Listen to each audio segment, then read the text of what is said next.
বাপ মারা গেছে, ছেলে ধনী মানুষ, ঢাকায় চাকরি করে, গরু জবাই করে দিয়ে সবাইকে খাওয়াইয়েছে দেশবাসীকে। খালা ফুফু বলছে, বেটা তোর তো টাকা পয়সা আছে বেটা, তোর বাপ মারা গেল, একটু মানুষকে খাওয়ালি না বেটা? তো বাপের নামে যেটা করছেন ওটা তো সাদকা, ওইটা তো মানুষের ময়লা, ওটা তোমার বাপের গায়ের ময়লা, ওইটা শুধু ফকির মিসকিন খাবে। তো তোমার আর এক চাচা এসেছে 5 কোটি টাকা দামের গাড়ি চড়ে, সে এই ময়লা খাবে কি করে? খাবে কি করে?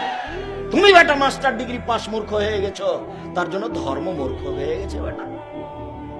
ধর্মকে পাগল পেয়েছো। 40 দিনের দিন তুমি গরু জবাই করলে কেন? তার মানে তুমি শিরক করেছো। তুমি তোমার বাপের নামে সবাকে গরু খাইয়ে বিদাত করেছো। তুমি শিরক করেছো, তুমি বেদাত করেছো, তুমি শিরক করেছো, তুমি বেদাত করেছো। আমি আব্দুর রাজ্জাক বিন ইউসুফ বলছি, কিয়ামত পর্যন্ত আর বয়স পর্যন্ত সময় থাকলো মরা মানুষের নামে গরু ছাগল জবাই করে খাওয়াই দিতে হবে। এটা প্রমাণ হয়ে গেলে আমি আব্দুর রাজ্জাক বিন ইউসুফ জিন্দেগি তার কোনোদিন কথা বলবো না। বাপ মরে গেছে, কিছুই যদি বলতে না পারো তাহলে বলবে আল্লাহ আমার বাপকে ক্ষমা করো, এটাই তোমার বাপের জন্য অনেক। কিছুই যদি জানা না থাকে তো কবরের পাশে গিয়ে বলবে আসসালামু আলাইকুম, আল্লাহ তুমি আমার বাপকে ক্ষমা করো, এটাই অনেক। আর যদি পারো তো ফকির মিসকিনকে টাকা দাও, আর যদি পারো তো অসহায় মানুষকে কাপড় কিনে দাও, আর যদি পারো তো ভালো আকীদার প্রতিষ্ঠানে একটু পানির ব্যবস্থা করে দাও।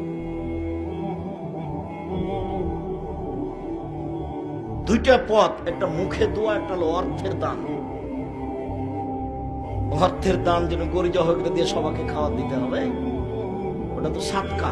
তো সবাই খাবে কি করে? কথা মনে হয় আমি বুঝাতে পারি না। সাদকা কে খাবে? ফকির মিসকিন খাবে না ওই ধনী মানুষটা খাবে?